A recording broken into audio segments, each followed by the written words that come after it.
On this week's prequel episode, we follow up on our The Hobbit: An Unexpected Journey listener polls and preview The Hobbit: The Desolation of Smaug.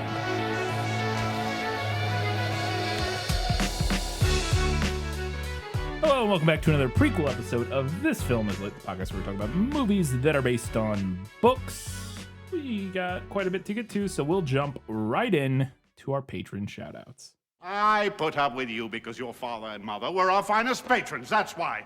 No new patrons this week, but we do have our Academy Award winners, and they are Nicole Goebel, Scratch, Just Scratch, Eric, Harpo Rat, Nathan, Vic Vega, Matilde, Steve from Arizona, Int Draft, Teresa Schwartz, Ian from Wine Country, Winchester's Forever, Kelly Napier, Gray Hightower, Gratch, Just Scratch, Shelby's torn between promoting Arctic Fox copywriting and telling you to read Ocean's Echo, That Darn Skag, V. Frank, and Alina Starkov. Thank you all very much for your continued support.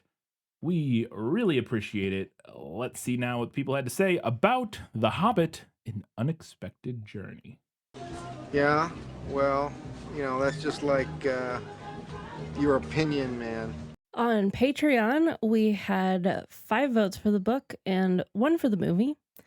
Shelby's torn between promoting Arctic Fox copywriting and telling you to read Ocean's Echo said, "This one was close for me. I don't really have strong opinions on either version, but I've got some nostalgia for these movies, so I guess I'll give it to the film. Not very interesting, I know." I'd forgotten about Bilbo's little arc where he gets more comfortable with Sting over the course of the movie, but I still really like it. Gandalf gives it to him, but he doesn't want it. Then it's the only protection he has against Gollum. He realizes he has the drop on Gollum, but decides to spare him. He draws it when they're attacked by orcs and wargs, and he gets incredibly lucky when he kills a warg by accident. And finally, he's using it to defend Thorin. It's small, but a nice touch. Other thoughts. Gandalf's line about knowing when to spare someone felt exactly like the kind of line they'd give Dumbledore in a trailer for a Harry Potter movie. I assume that's what they were going for. I actually had to stop and remind myself what I was watching. I mean, that's fair. It's also just a line that Dumbledore would have. I don't think it would be for a trailer. It's just the kind of line. It is definitely a Dumbledore-Dorian line. Yeah. I would be interested. I don't think it was in, at least not the first trailer, like the one I used in the prequel. I don't recall it being there, but it could have been. But yeah, it definitely. I don't even think it doesn't feel like a Gandalf line, to be fair, because I think Dumbledore is obviously very inspired by Gandalf in lots of ways. But it's because he says stuff like that in the books and in the movies. It's just the when it was delivering it to Bilbo is, well, I've already said it all. I don't know. I don't need to go into. What I said in the episode is my feelings, and Shelby's not disagreeing with that. Yeah. So. Shelby went on to say, "I do remember seeing ads that implied there would be something with Gandalf and Galadriel in this movie." Vindicated. Though I was never on Tumblr. Like TV promos or something that were like... Yeah, I would guess. Like, I feel like I have a pretty solid memory of seeing like a clip from a trailer that was like cut in such a way that it implied they had like a romantic tension between them. I have no memory of that. Shelby said, "I guess they were pretty desperate for something to distract us from the main ship because Tariel wasn't showing up to do that until movie 2. I still want a warg. I know it would recognize me as its friend." Maybe if you get it young enough. Yeah, usually a puppy. You could. The orcs. That's true. They recognize orc as they're friend trained for the most part. I mean, they're essentially just dogs that orcs have controlled. Sorry, Katie. I like that Azog's here. If we're expanding the story this much, we needed something like him. Agree to disagree. I'm also not sorry that the movies have more time to spend on Bilbo and Thorin's relationship. They were my first queer ship, and I'm nostalgic. Fight me. The book doesn't really give us that the way the movies do. Maybe that's why I picked the movie. IDK. The book doesn't really give us that at all, yeah. Not really. I mean, you see that they talk to each other some, but it's not. Their Yeah. relationship is not remotely a focal point of. At No, least I where I'm mean, at, I'm more than halfway done, and it's not. Yeah. yeah, and it's not nearly like what you get with like the Sam and Frodo No. relationship in Lord of the Rings. No. Like, I feel like maybe the movie was trying to go for that a little bit, like a similar feeling kind of a thing, perhaps. Yeah, I mean, I wouldn't. Yeah, that would make sense. I wouldn't surprise me if that's something they were going for. Yeah. Our next comment on Patreon was from Nathan, who said, "My first reaction to the movie was utter disbelief at the almost 3-hour runtime, and it definitely felt overly long. However, I think I can see how one could justify padding the film out if that was already your intention for financial reasons. Tolkien's style is filled with references to stories that happen outside the main narrative, and even in the narrative, the Great Goblin's death is just mentioned after it happens. I don't think it was a good idea to make 3 movies, but it does seem like The Hobbit is more ripe for that treatment than most. I think some of my favorite parts of the movies were the Lord of the Rings referencing bits, which is weird because I dislike those movies and wouldn't have thought myself the target for fan service." What? That is maybe the wildest take. Yeah, that's really interesting because I would think if you did not like Lord of the Rings, you would absolutely hate those. Even parts people of who The love Hobbit. those movies, generally the consensus is like, nah, I yeah, probably didn't you need pro- that in yeah. these movies. So to be like, I don't like the Lord of the Rings movies, but I'm glad they included stuff for this. That's just like crazy. A very unique opinion. Yeah, yeah. Indeed. When I say crazy, I don't mean I just mean like that's Yeah. fascinating. Yeah, not something that I ever would have dreamt up. Yeah. Nathan went on to say, "I liked the dynamic between Saruman and Gandalf, which read very similar to recent day conversations between liberals and leftists debating the threat of creeping, or perhaps more accurately, galloping fascism, which makes sense because I'm pretty sure Tolkien was referencing the lead up to World War II and the growth of fascism then." I think that's what people think, or at least people speculate, but I think isn't that fairly debated whether or not Tolkien actually, like, I could be wrong about this, but I thought that that Tolkien was pretty adamant that like this is not about like this is not a real world allegory for like Tolkien, if I'm remembering correctly, yes, I think Tolkien famously disliked allegory and Yeah. like the idea that his stories could be read as allegory, right. but also they're pretty clearly like I would agree. I would be agree. easily read as allegory. Yeah, I'm just saying that when the statement, I'm pretty sure Tolkien was referencing the lead up to World War II and the growth of fascism. I don't know if that's true. I guess not saying it's not true because I think it's very clearly there. That sentence to me implies a level of authorial intent yes. that I'm not sure. I mean, yes, we could necessarily ascribe. We're to very, Tolkien. very much getting into like authorial intent versus reader response here. And that's all I was saying is that I think it's fair to say that the books reflect the growing threat of fascism in the lead up to World War II. Mm-hmm. Maybe less so than Tolkien was referenced. I guess it's a quibble in the language being used there. And even then, I don't even know if it's wrong to say that because it's very likely to me. I think it's very likely that Tolkien was in fact intentionally doing that, but then maybe just kind of post facto decided like he didn't want it to be so directly tied to like he didn't want his works forever tied to the like that era and the World War II thing, and so maybe he was like, well, it's not an allegory for that, but like it was, but you know what I mean, like I could see that as well. Anyway, sorry. I was also intrigued to consider if this is an already turned Saruman or if he is just desperately pretending the status quo hasn't changed because he doesn't want to deal with it. Yeah, I don't know. Yeah, I'm not really sure. I think ultimately it's revealed that he is already working. I don't think. I mean, as far as like the other 2 movies, I don't remember enough about them to say. I feel like in this one, it's not clear. Yeah, definitely.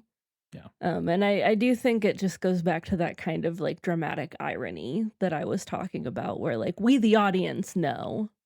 Yeah. right? But as far as the book, I'm strongly in the this isn't a children's book camp, but the movie does definitely expose how much the book pulls its punches as far as explicit violence, at least in this first part.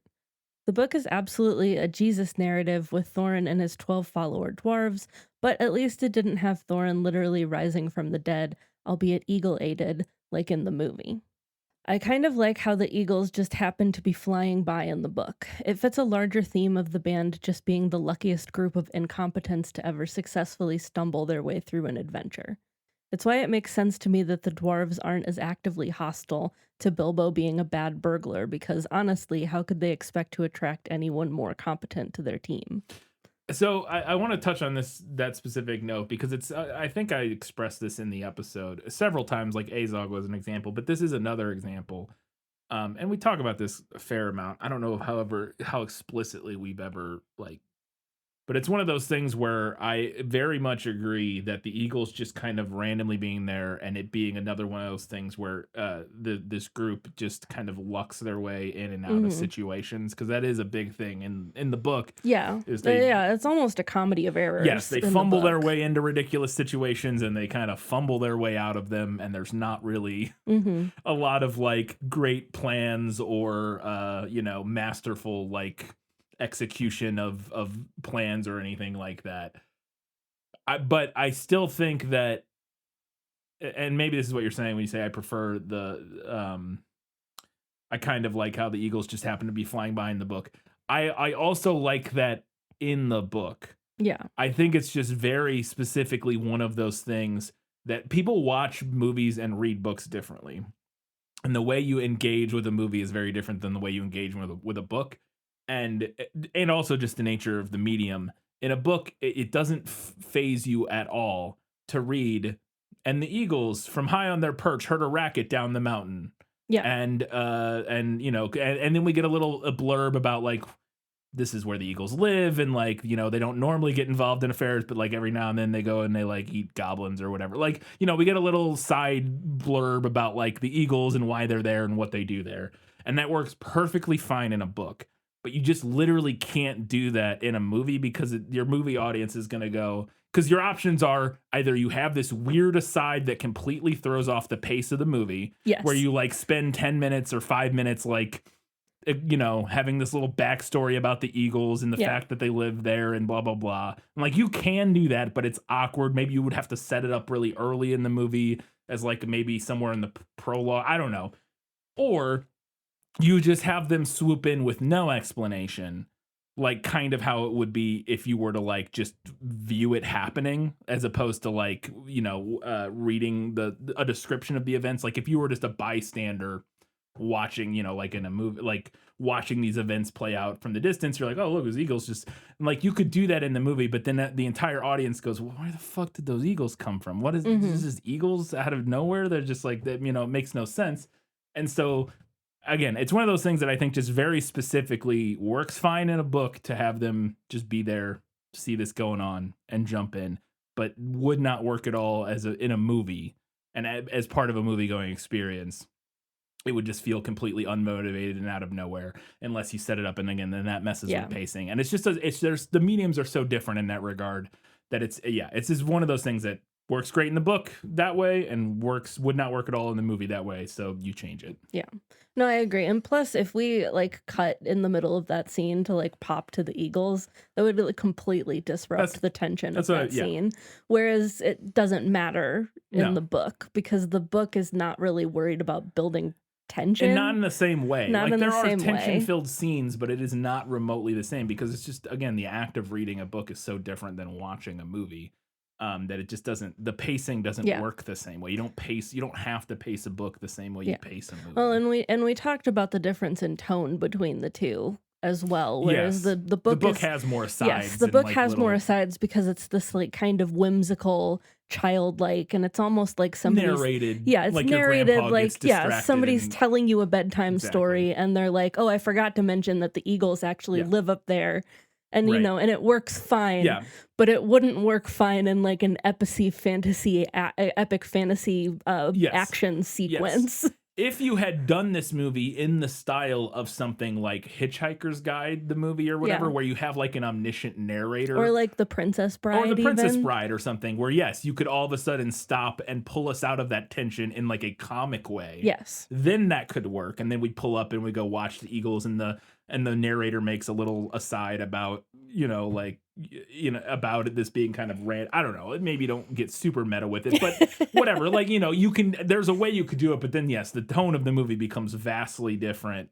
Yeah. It becomes much more of a like a Princess Bride, or which I'm not saying that wouldn't work for the movie overall, but for the movie they were making, you kind of had to, I think, do it the way they did. All that said, I have no idea which one I preferred since I didn't care for either, but one of them didn't take up 3 hours of my time, so I gotta go with the book. You read that book in 2 hours? It's not that long a It's book, not but that long, but you are the way faster. If I sat and did nothing else, there's no way I could read this book in 3 hours. I am okay, not that fast of a reader. I will say though, and feel free to disagree with me because I'm sure a lot of people are gonna disagree with me.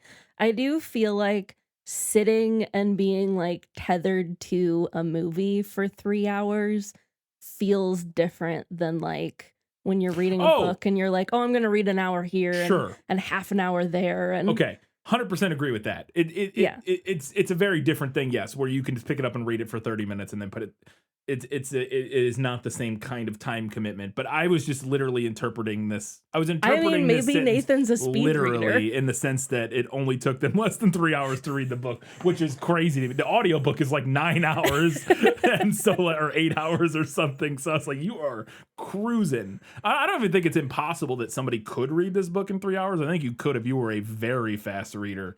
But I've probably read 3 hours so far at least, and I'm only like a little over halfway through. So that's just, I don't know.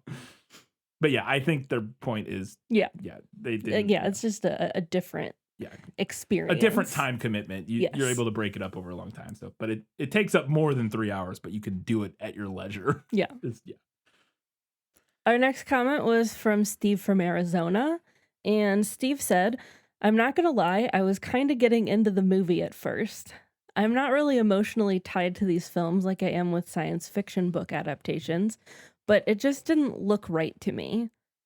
The weird shooting speed they used on the film probably had something to do with it, but dang, this film looked unsettling and weird. I don't know if you can even watch the 48 FPS version anymore, so I don't think that would have been. I mean, maybe it may be available to stream somewhere at 48 FPS, but then you also have to have your TV set. I don't know. It would surprise me if you watched this at 48 FPS like currently, but unless you're talking about in theaters. So how much does they shot it at that frame rate, right? So how much does that then affect, like, if they have to change it to a different, like, how much does that conversion affect the way that it looks? It can, but not. There's ways to fix it, especially the way they would shoot it, I would imagine. I don't know. Those kind of technical things are, without doing some research, are a little beyond my knowledge base. But you can absolutely, I mean, so for instance, you can absolutely shoot at a higher frame rate and then run it and edit it at a lower frame rate, and it will look relatively quote unquote normal. It won't look exactly the same, but it'll look relatively normal. And I'm sure they even have some technology, because I never heard anybody complain about the way the frame rate or anything looked on the non 48 FPS version. Everybody, like, they had other complaints about like the effects and stuff, but like not in terms of it looking, weird at it. So that shouldn't have been the issue. I think the issue is just the CGI. Yeah, because I mean, I'm not going to lie. I kind of assumed that it was an issue at some points because I thought there were moments in the movie that looked like really weird and smooth. Like, I'm specifically thinking of the chase scene with Radagast. I thought looked super weird. I think that's less an issue of the frame. I could be wrong, because I'm usually pretty, I notice that stuff a lot because I work with video a lot in different frame rates, and so I'm fairly, like, I can notice that stuff more than probably your average person, and I did not notice anything in this movie that screamed to me like weird frame rate issues. on this watch at least. I noticed other issues and in specific like the Radagast chase, but to me that was all just because it's literally entirely CGI, Yeah. and so it has this weird glossy fake feel. Okay. Because the entire everything you're seeing is like that part where he like bolts out of the woods. That is all, as far as I could tell, I think all CGI. Mhm. Maybe like him on the sled is like a real shot in front of a green screen or something. But the sled, obviously the whole environment, it's all fake. So I think it's more so that like some of those scenes just looked really kind of off because there are these whole CG scenes that are probably didn't have enough time to get properly, completed, would be my guess. But Yeah. again, I just didn't notice any frame issues in the movie, but there's not saying there isn't. I just may not have noticed it. Yeah, I mean, I only assumed that it was because I knew about the frame rate thing. So maybe if I hadn't, I would not have thought that. Anyway, Steve went on to say, maybe it's my eye condition that makes it hard for me to really watch films with a lot of CGI. I have convergence insufficiency in my eyes, and a weird side effect is movies with a lot of CGI or really nice HD televisions look like pasted cutouts in the background. Hence why I tend to not watch these types of films anymore. I would assume you know this, Steve, but make sure whatever TV you're using, go find somebody who knows how those TV work. I'm trying not to patronize here. I assume you know this, but go look up, find some tutorial from somebody who knows how TVs work and get the actual settings your TV should be set to, because the pre-programmed ones are all ass. Mhm. And the like what it comes on is ass usually, and then the pre-programmed ones are all terrible. You have to go in and usually turn off like a bunch of stuff that the TV manufacturers auto include, because I guess they think it looks, I don't know, but like there's like frame smoothing and all this other stuff, like true motion and all these different things, and like auto darkening and there's a million things that TV manufacturers automatically have on your TV when you buy them. And even if you switch it to like the cinema mode, even that usually has a bunch of garbage turned on that you have to go turn off to make it look good. Yeah. So again, I assume you know that, but that may, especially with an eye thing, that may be because the whole like pasted cutouts on background on really nice HD televisions, that's an issue normally when the TV settings are all on like factory settings where like true motion smoothing is on and like HD, like certain weird HDR settings are on and all kinds of stuff, and it makes everything look super fake. So that could be. Yeah. Even if Steve does know that, that's really good for people to know in general. Generally speaking, whenever you buy a brand new HD nice TV, go do some quick Googling or YouTube searching and search like best settings and then your TV model, and then see if you can find somebody who knows how to actually set it up. Because every single TV has different names for all their settings and everything. But almost every single TV you will buy comes installed like terribly, like in terms of the picture settings, and you have to go in and adjust like everything. I even still have issues with our TV. I still don't know how to get it to stop auto darkening during TV shows. Oh my god, yes. I have adjusted so many different settings on our TV so many different times, and it still does the thing and just randomly, seemingly at random, because it doesn't happen all the time, where like we'll be watching something and if the scene is dark enough for long enough, it will turn, and I've checked the backlight settings, I've checked the darkness, brightness, I've checked all these different settings, and I cannot figure out what's doing it. It will like darken the TV, and you have to like hit a button, you have to like hit the remote, and then it'll like, and it like wakes up, and I'm like, what is happening here? So, which is like especially annoying because like multiple times when we're watching something that's already shot with like that we don't even know lighting, if it's the show or our TV sometimes. Like, we'll be watching it for a while, and then one of us will be like, is it supposed to be that dark? And then I will grab the remote and hit it, and then it will like adjust and be like, oh no, look, I can actually see everything now. And it's like, oh my god. But I have all the rest of it, and I cannot figure out what that setting is. So if you're a TV person and know anything about LGs that were made in like it's an LG something from 50-inch from like, got that in 5 years ago. I don't know. I'll send the model number. If you're a TV person, send us a message. I'll send you the model number. If you can explain to me how, because I've Googled a million times and every setting I've tried does not work. So I don't know. That's the only issue. Everything else looks great on TV. It's just that freaking darkening issue. Anyways.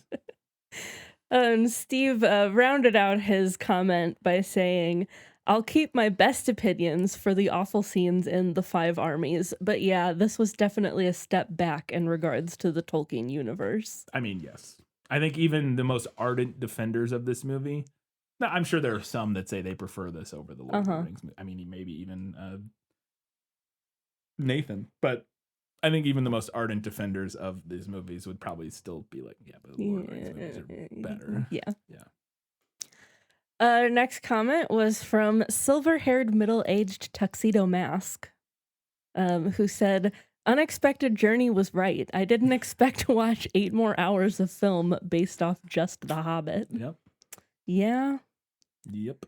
Next comment was from Len Flakasinski, who said, "Disagree with Bilbo inserting himself into the final battle. Feels unnecessary and doesn't showcase what makes Bilbo special, that being his wits." So this was a thought I had when that moment when he jumps in and saves Thorin. I was initially, that was my thought, was like, that's not really Bilbo's thing. Yeah. But it's also not his thing. Like he gets after it at times. Like he, and now that it comes later in the book, like when he's able to fend off the spiders and stuff and blah blah blah. But like he, eventually gets to a point where he can kind of handle himself with the sword.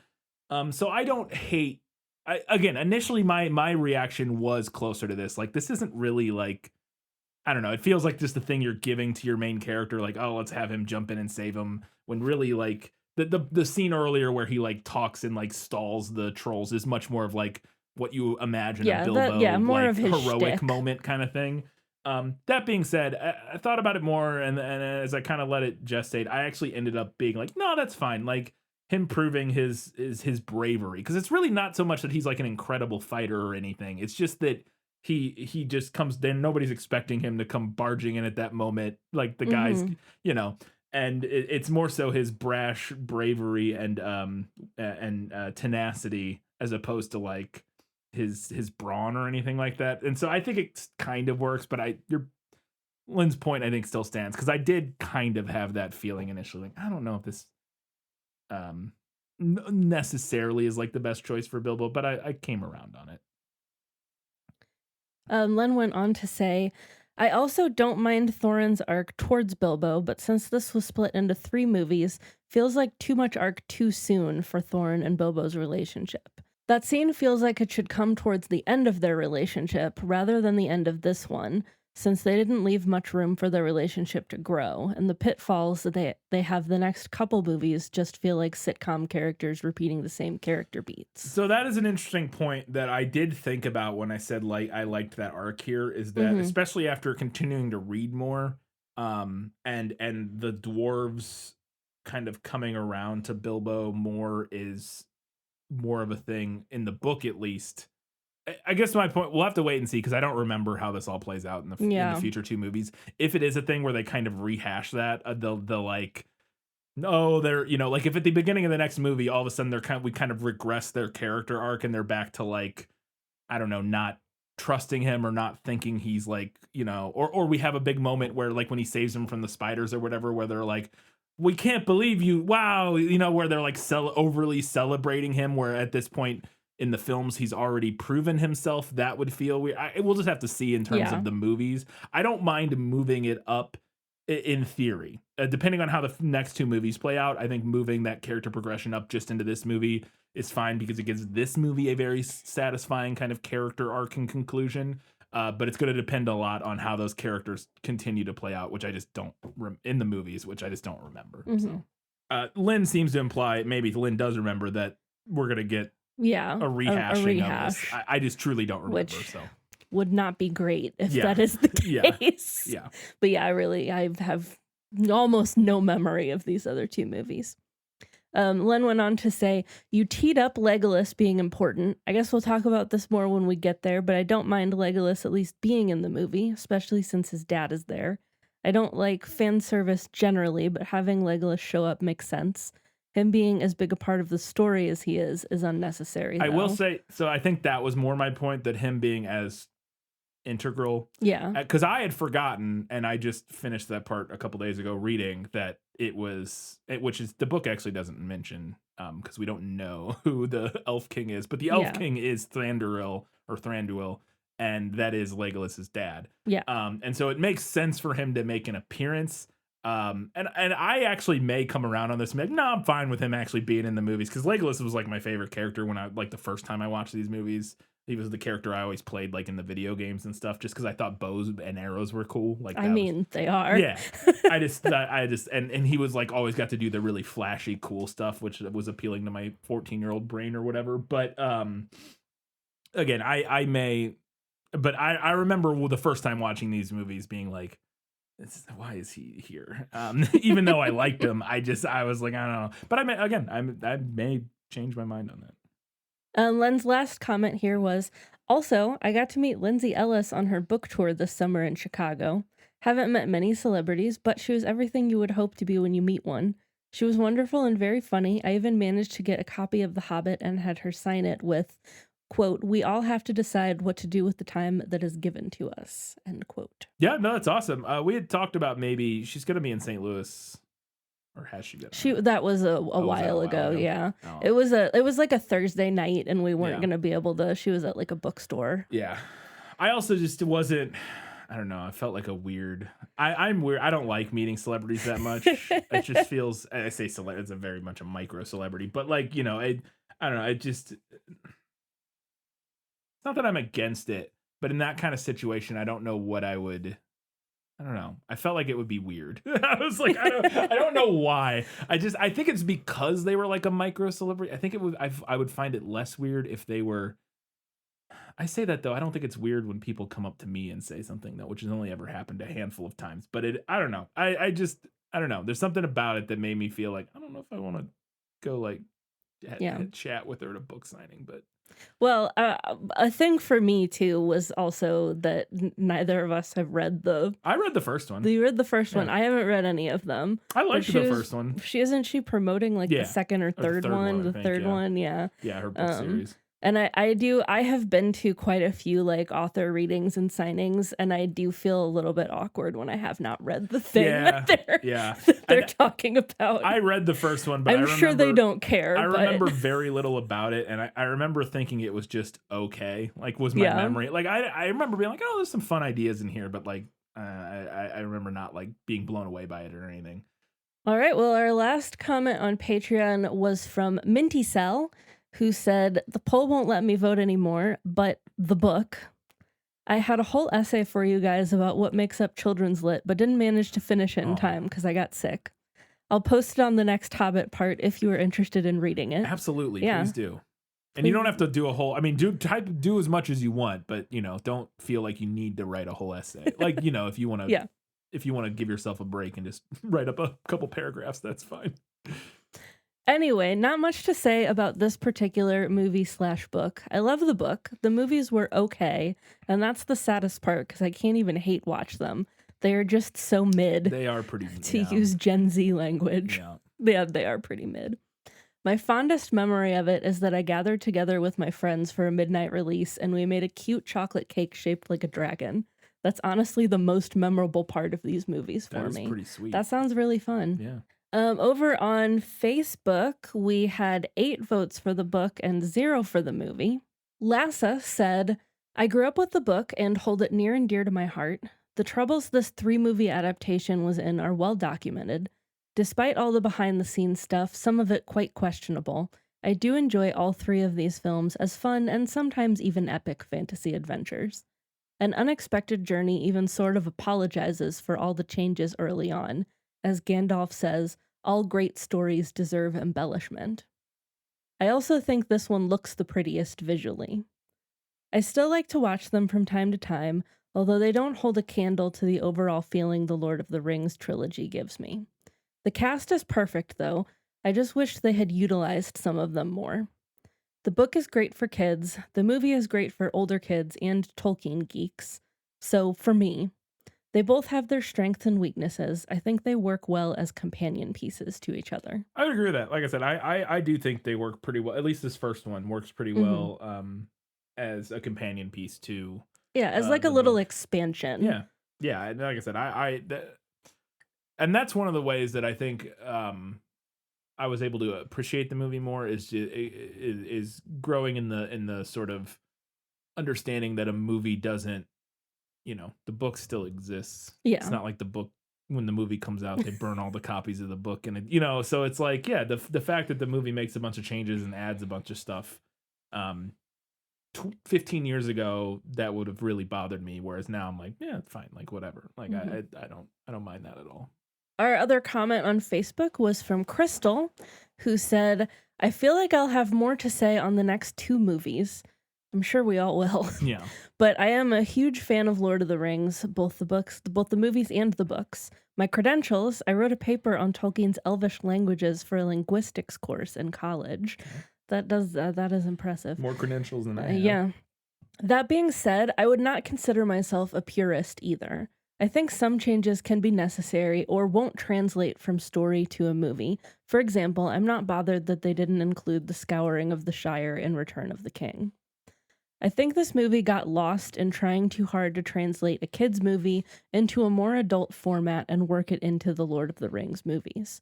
Both of these things can be done well, but probably not in the amount of time that Peter Jackson had.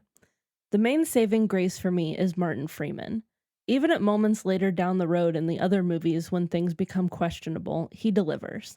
He almost manages to keep a bit of that whimsy that kind of disappears in everything else. TLDR, the book, because some of the best moments in the movie are direct quotes from the book. Fair enough. And yeah, as we mentioned, I thought Martin Short was great. So. Over on Twitter, we had 8 votes for the book, 0 for the movie, and 1 listener who couldn't decide. WB Deadname SE Blu-ray out now said, the book for me too. I've not read The Hobbit, but I wasn't a fan of the movie and feel the book is probably better paced. I don't know what it is, but the dwarves all blend together and a bunch of scenes just feel like padding. Every time I rewatch Lord of the Rings, I stop at The Hobbit. Yeah, I to be fair, I don't consider the Hobbit movies as... I honestly don't think it would ever occur to me to put them all in the same, No, they're so different to me that it's... it was funny because we talked about how much they tried to make them similar this time. Yeah. But yeah, I never... Like, we haven't rewatched The Lord of the Rings since we did it on the episode I mentioned. But I used to rewatch Lord of the Rings, I don't know, a lot. Mm-hmm. And to be fair, quite a bit of that was probably, you know, in the years before and during The Hobbit coming out, but even since then I've watched them a handful of times and I never even considered watching The Hobbit movies. I don't think it would ever occur to me to consider them like a 6 movie set, which is interesting about now on this rewatch about you know, I don't know, I may change in the future, but probably not. We didn't have any comments on Instagram, but we had 4 votes for the book and 2 for the movie. Similar on Threads, no comments, but we had 2 votes for the book and 0 for the movie. And on Goodreads, we had 1 vote for the book, none for the movie, and Miko said, you basically brought up every single thing I wanted you to cover. Amazing. And this is the feedback I love to hear. More of this feedback. Everything you guys said was perfect and brilliant. And I agree with your good ideas, meh execution statement. I haven't seen the movie since it came out, and I remembered it being worse. See, that's the same. Yeah. Yep, that was my same experience. This time, I actually liked the movie, mostly because I was judging it based on its most infamous sequence, the Goblin Chase. Outside the pre-production problems, I feel like the amount of dwarves is the main issue stopping me from enjoying the story more. Had Tolkien told a tale of only 6 dwarves, I think the movie would have been better. 12 is just so many to keep track of. Yep. To the point I remember maybe 4 by name, 4 more by their distinguishing features, and the last 4 were surprises every time they popped up. Yes. I feel like the movie had a lot of baggage from Lord of the Rings to be a fantasy epic when it's just a fantasy tale. Mm-hmm. The book is better. Can't disagree with that. Oh no, I forgot to tally up the votes. Oh no. The book won. The book won. I feel like that was pretty obvious based on how many times I said 0 votes for the movie. Yeah. The book had... He can do math in his head a lot better than I can. 26 votes for the book and like 5 for the movie. Yeah. So something like that. I didn't tally the movie one votes, person who couldn't decide. Yeah. Yeah. All right. There you go. Movie or book crushes the movie, which we kind of expected in this regard. We do not have a Learning Things segment this week because, again, we talked about that in the last episode. And we also do not have a book facts this week because we did the book facts in the last prequel episode. So if you're jumping in mid-series for some reason and you want book facts for The Hobbit, go back to our last prequel episode and you can get those. But we do have a little bit of a preview for The Hobbit, The Desolation of Smaug. The tales and songs fall utterly short of your enormity, O Smaug, the stupendous.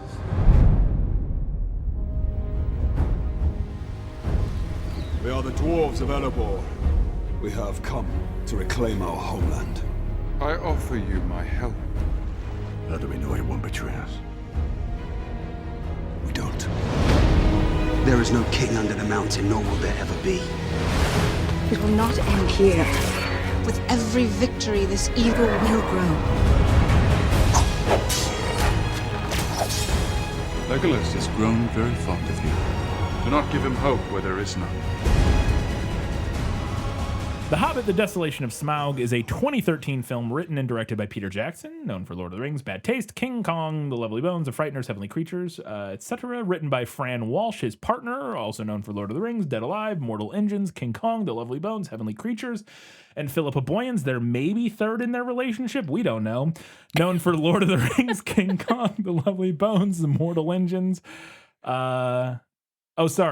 Those are two writers. It was also written by Peter Jackson and not Guillermo del Toro this time. I just copy and pasted the credits here because from the last episode because they were identical. So Guillermo del Toro did not get a writing credit for this one. Not that I saw. I believe by the time they got to this one, his stuff had been, they were beyond what he had worked on. He does have a credit. Okay. Apparently, so on IMDb they listed 3 people that names showed up when you just look at the page. But then you can click and it'll show more people, and he was listed there. So yeah, he may be listed on all of them just because enough of what he worked on. I don't know how much of the script he actually completed before he left the project. So who knows? Well, and from what I had read, his plan never included 3 films. It was always so it was going to be 1 2, and then was 2. It? Well, it was 2, I think. But yeah, the film stars Ian McKellen, Martin Freeman, Richard Armitage, Benedict Cumberbatch, Evangeline Lilly, Lee Pace, Luke Evans, Ken Stott, James Nesbitt, and Orlando Bloom. Has a 75% on Rotten Tomatoes, a 66 on Metacritic, and a 7.8 out of 10 on IMDb. It made $960 million against a budget of $250 million and was nominated for 3 Oscars, including Best Sound Mixing, Best Visual Effects, and Best Sound Editing. So production was primarily done at the same time as the first film, so our last episode covers a lot of that. And again, I want to recommend Lindsay Ellis's 3-part series on the production of The Hobbit, which goes into way more than we could ever get into on the show without doing a 3-hour video essay. But I am going to jump to some IMDb trivia. So because this is stuff that I think is specifically relevant to this movie. And also some of this stuff have no idea how true this seemed real questionable. But so first, number 1 fact on IMDb trivia: the only time Legolas blinks is when he realizes he has been wounded and when Thranduil beheads the orc he is interrogating. Apparently, this is in keeping with his character, as the only time he blinks in the Lord of the Rings trilogy is when he is strongly surprised. Huh. I don't recall that, but I guess that's the case. I don't doesn't blink. I don't think I've ever paid attention to his blinking. Nope. Maybe we're gonna have to rewatch the blink watch. Yeah, the blink watch. While the cast was shooting the barrels escape scene, it was all shot in specially constructed water tanks inside to create rapids and stuff. And apparently several of the actors stated that they had to relieve themselves in the water because they had to stay in the tank for so long. And apparently Martin Freeman found out about this later and was not excited because he spends most of his time directly in the water in the scene, obviously. I hope that this fact is not true because I'm grossed out. And this, I don't know. This may be true, may not be. I assume this comes from a behind the scenes documentary, so I assume it's true. But they could also have done this in post, so I don't know. But it says the Mirkwood scenes required nearly all color to be drained from the footage in order to make the forest appear sick. As a result, objects that needed to retain their color, such as certain mushrooms and lichens, had to be painted in neon colors to be noticeable at all in the final movie. And Peter Jackson remarked that the set looked like it was painted in 1967. The actors also apparently had their faces painted unusually like bright red in order to retain color in their skin. So you could do it that way. I would be impressed if that's how they did it, like practically like that, because you could also just do that in post of like relatively compared to all the like CG nonsense they do in these movies. Color grading a movie to be like, I don't know, like the world to be kind of washed out and the sort of like people to look like that is like a relatively very simple. So I don't know why you would do that practically, but I'm not mad that they did, assuming this is true, which it seems like it is. Supposedly Orlando Bloom performed all of his own stunts in this movie, which I think I heard. Didn't he get hurt in making these movies? I feel like I remember a story about him like getting injured. Yeah. While doing a stunt for these movies. I could be wrong about that. But other fun fact, he's 2 years older than Lee Pace, who plays his father, Thranduil, in this movie. The Hobbit and all the elves in the movie, I guess I didn't realize this about hobbits. They can't grow beards. They don't grow beards. Yes, that is accurate. I don't know if I didn't remember that from Lord of the Rings, but yeah. So Martin Freeman and all the actors who play elves can't grow facial hair because their characters can't grow facial hair. The actors, however, would grow facial hair and get a 5 o'clock shadow by the end of a day of filming. And so they would clean shave at the beginning of every day of filming, but they wouldn't, instead of taking the time to go and like shave again, like halfway through the day, shave repeatedly during the day, because the 5 o'clock shadow would show up as kind of this like bluish tint on their faces from like their hair coming in, they would just cover it with makeup. They would just like skin tone makeup over it. As opposed, like towards the end of the day, as opposed to shaving it again. Seems like the like amount of time you would save to doing that would be negligible, but maybe not. I think it depends on. I think putting that makeup on would probably because they're already putting makeup on them. That's fair. Between takes and stuff and touching things up. It's probably easier to just slap put a little orange on there as opposed to. Like going in and like clean shaving down their whole face again, I think would definitely take longer. So I can buy that. So apparently Richard Armitage, the guy who plays Thorin, hated the tan overcoat that he gets to wear when they travel from the lake town to Erebor. And he begged Peter Jackson to find a way to like have his character lose it. And so Jackson wrote in a scene in which Smaug hits him with fire and it catches his coat on fire and he has to get rid of it because he just hated the coat. Fair enough. All right. So this I thought was interesting. The romance between Keely and Tauriel was always intended to be in the movie from as early as 2010 when they were working on the story. But the thing that was added was her relationship with Legolas. Originally, that relationship between Tauriel and Legolas was supposed to be completely platonic. But then when they did reshoots to turn it into 3 films, the studio supposedly forced them to write Legolas into this love triangle.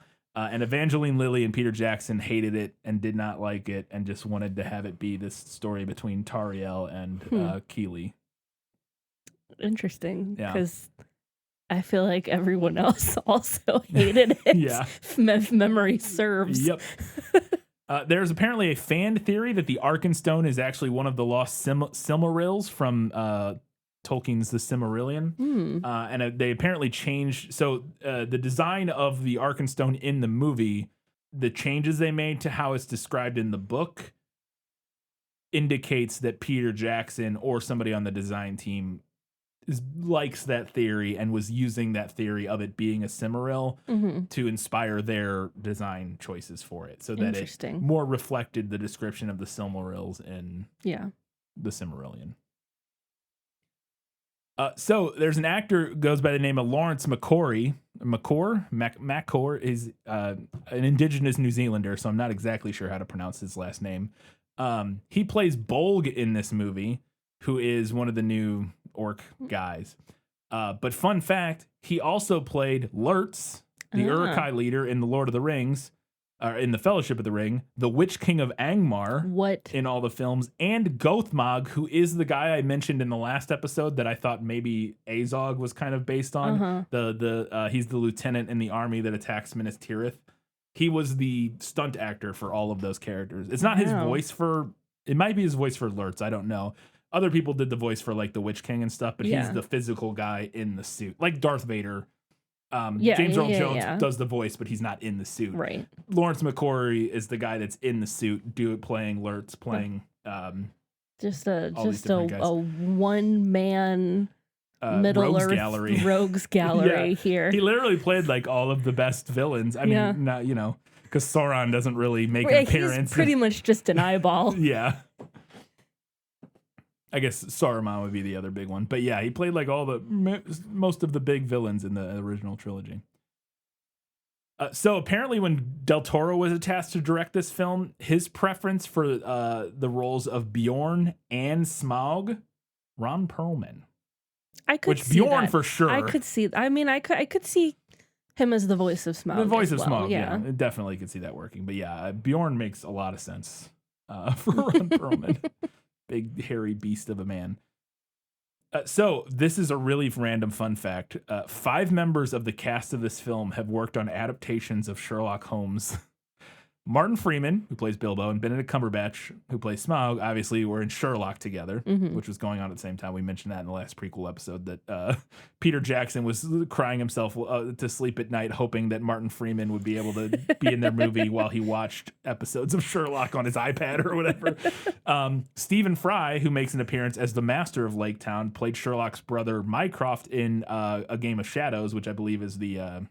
It's the sequel, the Robert guy, Downey Jr. Guy one. Ritchie, yeah. Yeah, the Robert Downey Jr. That's who directed it, right? Yeah, I believe it's Guy Ritchie, yeah. But the Robert Downey Jr. led Yes. movies. I haven't actually seen A Game of Shadows, the sequel. Nor have I.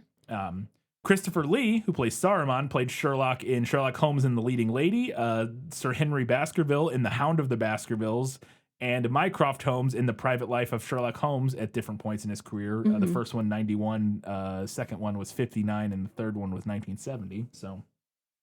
And then finally, Sir Ian McKellen starred as Holmes in Mr. Holmes in 2015, which I guess is a movie that not aware of. So Yeah, I don't think I've ever heard of that one. Yep.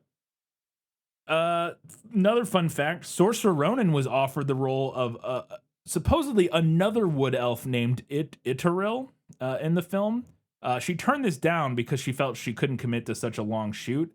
It's speculated that Itaril may have been Tauriel, like the original name for the character Tauriel. So she may have been offered the role of Tauriel and turned it down, not realizing, at the time, she may have known it was like one of the main characters. But when she auditioned for it, it was a character named Itaril.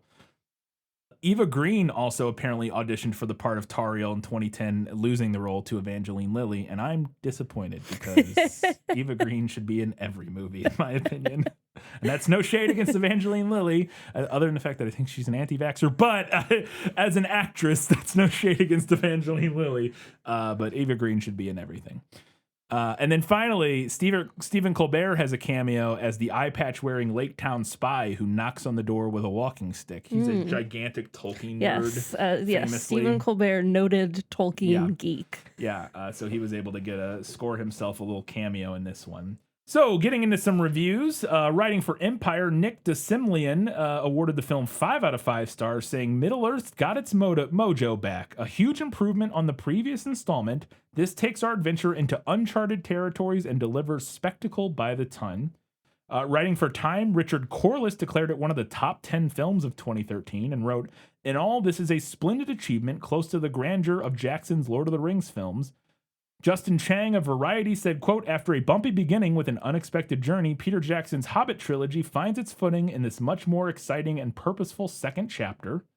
Todd McCarthy for Hollywood Reporter said, quote, "Nearly everything represents an improvement over the first installment of Peter Jackson's 3-part adaptation of Tolkien's beloved creation."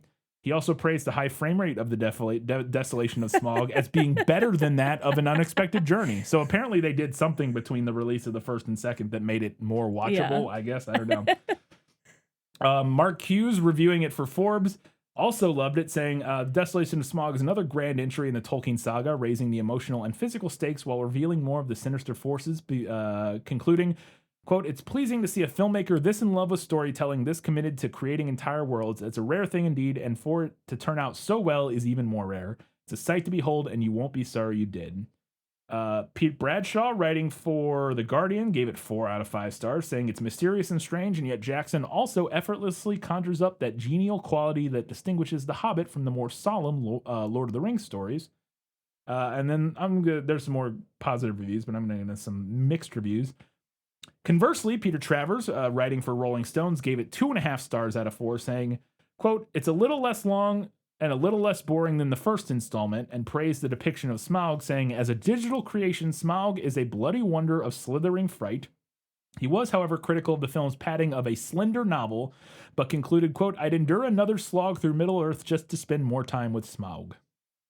And then for the Daily Telegraph, Robbie Collin was less admiring, giving it 2 out of 5 stars, saying, criticizing the decision to turn it into 3 films, and said, quote, it's mostly stalling for time, 2 or 3 truly great sequences tangled up in long beards and longer pit stops.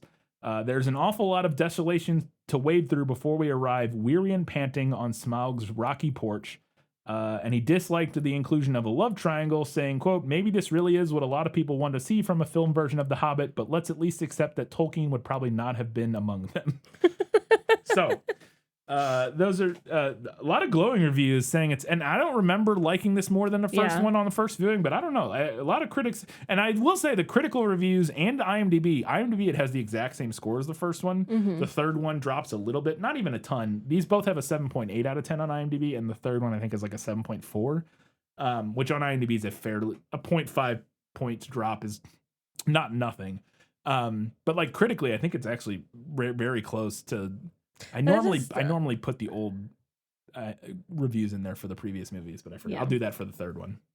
It is interesting because, that is not my impression of how, like, people in general feel about these films. Now that I think about it, though, I think part of it is that I think people really just didn't like the third movie. Yeah. And I think the second and third kind of get blended together in people's minds. And it's not so much that they disliked the second movie as it is they disliked the third movie. And because those two feel more closely meshed together because there's a lot more shared character. Like Tauriel and everything, I think, are in both of them. And I think maybe that makes it feel like the second 2 movies are almost more of like one thing and the first movie is its own thing. And so the bad impression of the third movie maybe muddles people's memory of this. I don't know. I'd be interested to see because obviously we get to do the experiment here at least a little bit. Obviously not blinded because we're coming in knowing what the critics said, but like, we're only going to watch the second one and then talk about it afterwards. So we will get to see like, is the second one maybe unfairly maligned in people's memories when it's okay. And it's really the third one that kind of jumps the shark. I don't know. Katie, where can people watch The Hobbit, The Desolation of Smaug? Well, as always, you can check with your local library or a local video rental store if you still have one. Otherwise, you can stream this with a subscription to HBO Max, or you can rent it for around $4 from Amazon, Apple TV, YouTube, or Fandango at home. Yep. I'm more excited to watch it now than I was when we started recording this prequel after listening to those reviews, because I was like, maybe I'm one of those people. Maybe I did the thing where I didn't like the third one and I just assumed I didn't like the second one, even though maybe I did. I don't know. Yeah. I truly don't remember. I must have liked it enough because I remembered. So during the research, I found a thing where they was talking about this, like Keeley has this like stone thing that he got from his mom or something that like it's like a little prop. And I remember making that prop when the movie came out, or like shortly after the movie came out, I like made that prop out of like some molding something and painted it and stuff. I don't even think I have it anymore. It wasn't very good, but so I must have at least not hate. You know what I mean? Yeah. Like I remember I must have liked something about it struck a chord. I don't know if it was just that prop that I like. I don't remember. Like, but I remember I must not have at least hated the movie if I would have gone to the lengths of making. You know what I mean? Like, again, I have memories of not like liking it a lot, but I must not have hated it. We'll see. I don't know. It was interesting. But yeah, that'll be in 1 week's time. We're talking about Hobbit, The Desolation of Smaug. Until that time, guys, gals, I'm Binary Pals, and everybody else. Keep reading books. Watching movies. And keep being awesome.